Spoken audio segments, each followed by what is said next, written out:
سلام مادر، سلام مادر، سلام مادر۔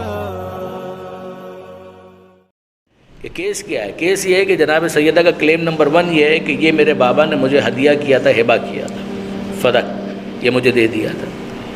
جناب سیدہ وہاں پر پوزیشن جناب سیدہ کا تھا، اس کو ختم کیا گیا۔ اس کو جب ختم کر دیا گیا تو پھر جناب سیدہ نے کہا کہ اگر ہبہ کو نہیں مانتے، وہ پوری کارروائی چلی، اس کے اندر گواہوں کو ریفیوز کر دیا گیا، انکار کر دیا گیا، کہا کہ اس کو نہیں مانتے تو یہ میرے بابا کا ہی ہے نا، تو میرے بابا کا ہے تو مجھے بطور میراث ملنا چاہیے کیونکہ وارث میں ہی ہوں۔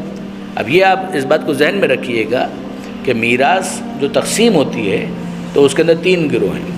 اگر پہلا گروہ موجود ہے تو دوسرے گروہ کی باری نہیں آتی، اگر پہلے گروہ میں کوئی ایک فرد بھی نہیں ہے تو دوسرے گروہ کی باری آتی ہے، دوسرا گروہ اگر ہے تو تیسرے گروہ کی باری نہیں آتی، دوسرے گروہ کے اندر اگر کوئی ایک بھی ہے تو تیسرے گروہ کی باری نہیں آئے گی۔ یعنی یہ نہیں ہے کہ دوسرے گروہ کے اندر اگر 2 افراد ہیں اور 2 نہیں ہیں تو تیسرے گروہ میں سے 2 لے لیے جائیں گے، ایسا نہیں ہے۔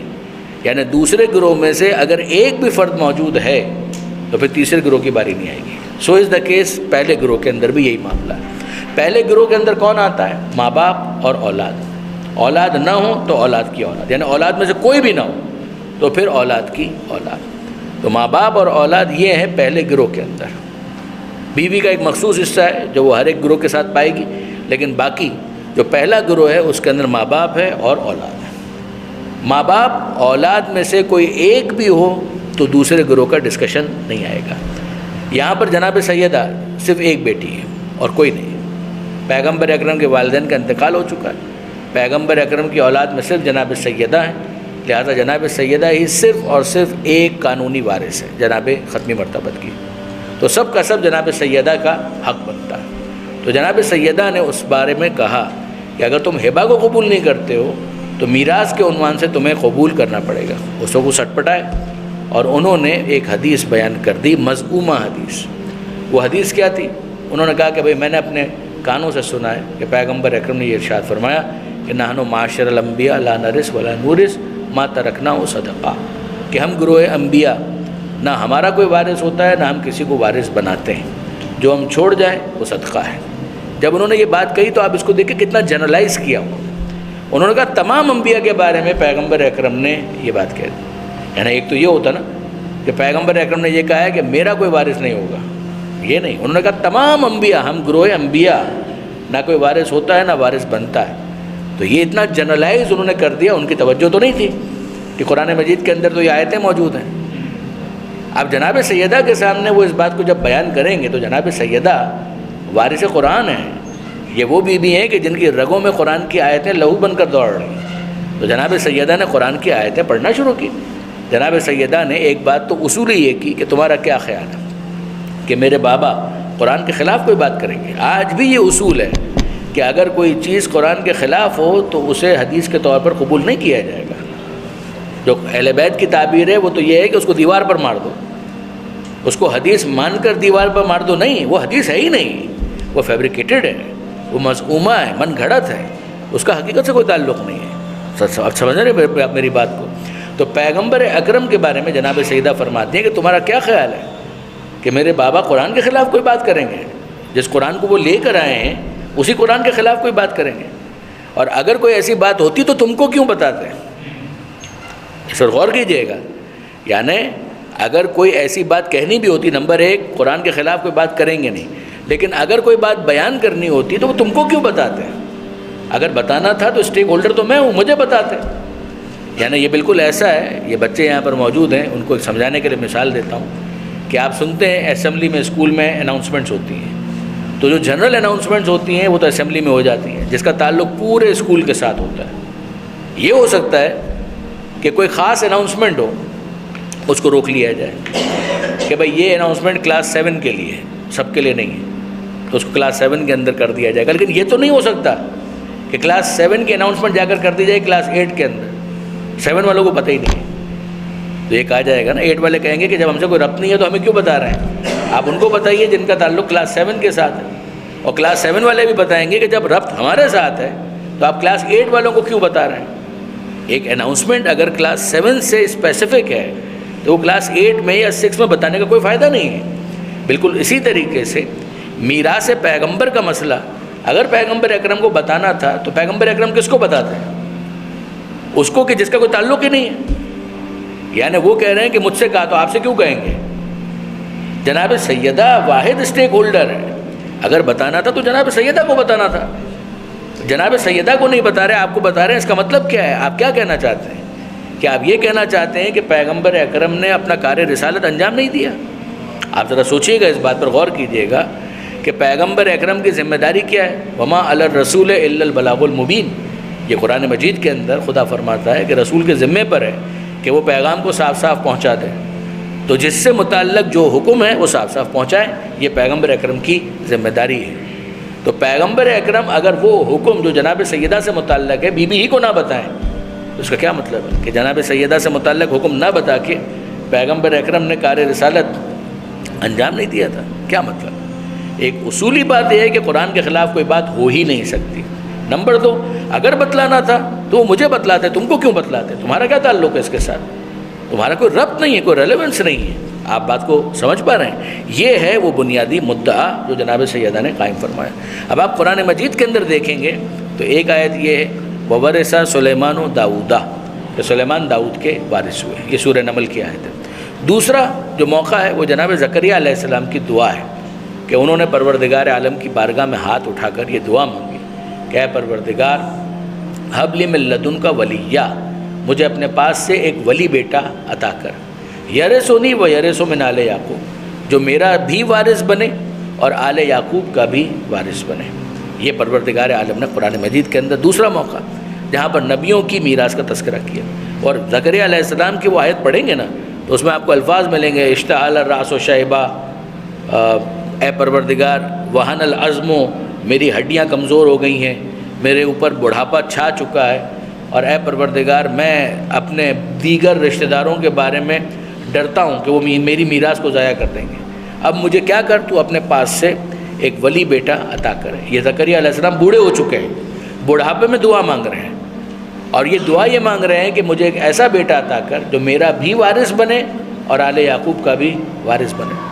تو اب آپ اندازہ کر سکتے ہیں قرآن کی پوزیشن تو بالکل کلیئر ہو گئی کہ نبی وارث ہوئے، نبیوں نے باقاعدہ وارث مانگا ہے، پروردگار عالم نے وارث عطا کیا ہے، تو اس کے بعد اس مذعومہ حدیث کی کوئی حیثیت باقی نہیں بچتی۔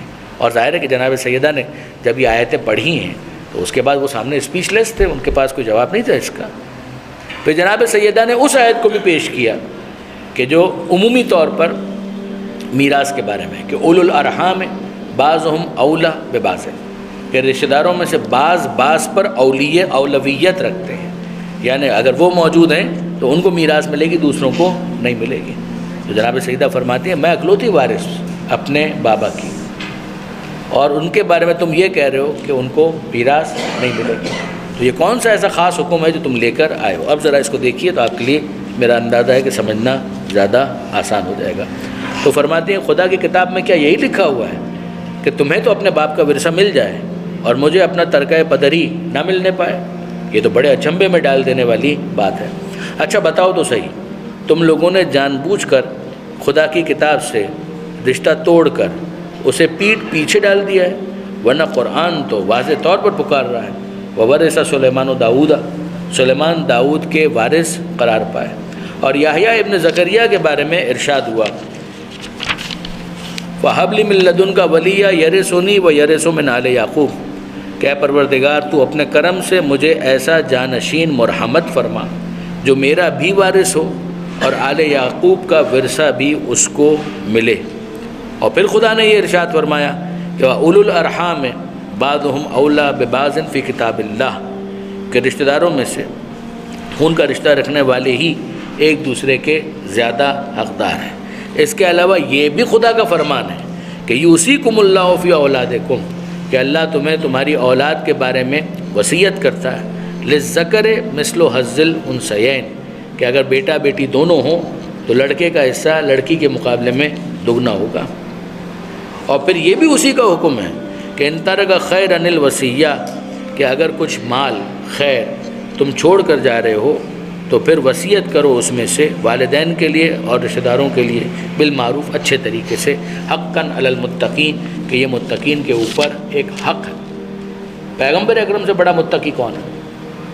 آپ غور کر رہے ہیں الفاظ کے اوپر؟ اگر آپ غور کریں کہ پروردگار عالم تو وصیت تک کی بات کر رہا ہے، یعنی وصیت کیا ہوتی ہے کہ اگر ایک انسان ہے، اس کا جو ترکہ ہے، اس کی جو میراث ہے، اس کے بارے میں اگر کوئی شخص وصیت کرنا چاہتا ہے تو 1/3 کے بارے میں وصیت وہ کر سکتا ہے۔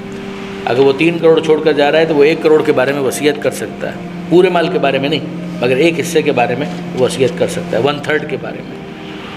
تو پیغمبر اکرم کے بارے میں یہ کہہ دینا کہ ان کی میراث کہیں جائے گی نہیں، ایسی بات ہے؟ کیسے ممکن ہے کہ اس طرح کی کوئی بات قبول کی جا سکے؟ تو یہ پرہیزگاروں پر ایک حق ہے۔ وَزَعَمْتُمْ، اور تمہارا یہ خیال ہے کہ میری کوئی حیثیت نہیں، میں کوئی حق نہیں رکھتی، میں اپنے باپ کی وارث نہیں، میرا ان سے کوئی رشتہ نہیں۔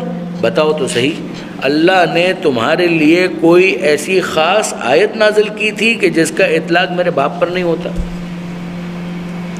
آپ الفاظ کا فورس دیکھ رہے ہیں کہ قرآن مجید کے اندر پروردگار عالم جنرل بات کر رہا ہے، سب کے لیے بات کر رہا ہے، کوئی خاص حکم اس کے اندر بیان نہیں کیا گیا۔ تو تمہارے اوپر کوئی الگ سے کوئی آیت نازل ہوئی ہے کہ جس کی بنیاد پر تم نے یہ فیصلہ کر لیا ہے؟ اور کہیں یہ تو نہیں سمجھ بیٹھے کہ 2 الگ الگ مذہب رکھنے والے ایک دوسرے کے وارث قرار نہیں پاتے؟ کلمہ پڑھنے والوں سچ بتاؤ، میں اور میرے باپ ایک دین ایک مذہب سے تعلق نہیں رکھتے؟ یعنی یہ ہوتا ہے کہ اگر دین الگ الگ ہو تو بعض صورتوں کے اندر حجاب آ جاتا ہے، جس کو کہتے ہیں محجوب ہو جانا، کہ پھر وہ وارث نہیں بن پاتے۔ تو نعوذ باللہ من ذالک، تم نے کیا سمجھ لیا ہے کہ میں اپنے بابا کے دین پر نہیں ہوں کہ جس کی وجہ سے تم مجھے میری میراث سے محروم کر رہے ہو؟ یا پھر تم لوگ قرآن کے خاص اور عام احکام کے بارے میں میرے پدر بزرگوار اور میرے شریک حیات سے زیادہ جانتے ہو؟ یعنی کیا تمہارے پاس کوئی خاص حکم ایسا موجود ہے جس کو تم سمجھتے ہو، نہ میرے بابا سمجھتے ہیں اور نہ ہی میرے شوہر سمجھتے ہیں؟ یعنی ہم اہل بیت تو نہیں سمجھتے ہو، تم سمجھتے ہو؟ تمہارا کیا خیال ہے، کوئی ایسا معاملہ ہے؟ اچھا لو، سواری پر کاٹھی کسی ہوئی ہے، یہ مہار اور وہ راستہ، یعنی جہاں جانا ہے اب جاؤ، چلو اب حشر میں ملاقات ہوگی، جہاں میر عدالت اللہ ہوگا جو بہترین فیصلہ کرنے والا ہے، اور محمد مصطفیٰ ہماری وکالت فرمائیں گے۔ سنو، داوری کی جگہ عرصہ قیامت ہے، داوری یعنی فیصلے کی جگہ عرصہ قیامت ہے، اور جب وہ گھڑی آئے گی تو سارے باطل پرست نقصان اٹھائیں گے، اس وقت پچھتانے سے کچھ نہیں ملے گا، اور ہر خبر اپنے وقت پر ظاہر ہوتی ہے۔ نیز جلدی تمہیں معلوم ہو جائے گا کہ اس عذاب کی زد میں آ کر کون رسوا ہوتا ہے، اور سدا رہنے والی وہ مصیبت کس پر نازل ہوتی ہے۔